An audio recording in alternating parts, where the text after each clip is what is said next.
মোল্লার ছেলেকে তার সন্তান ছাত্ররা জিজ্ঞেস করছেন যে শেখ, মৃত্যুকে মানুষ কেন অপছন্দ করে? মানুষ কেন মৃত্যুকে অপছন্দ করে?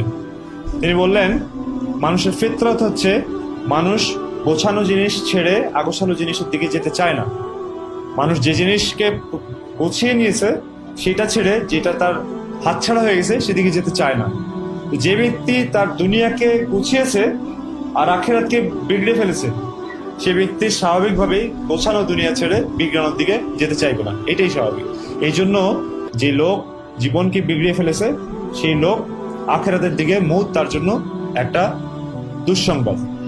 আর যেই লোক আখিরাতকে গুছিয়েছে, চাই তার দুনিয়া কিছুটা ক্ষতিগ্রস্ত হয়েছে, কিন্তু আখিরাতকে যে গুছিয়েছে তার জন্য মৌত হচ্ছে গিয়ে একটা সুসংবাদ।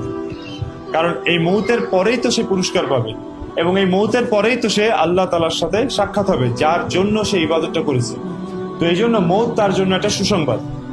এই জন্য জীবনকে বানায় যেন রমাদান, তো মৌত হবে এমন যেন ঈদের চাঁদ।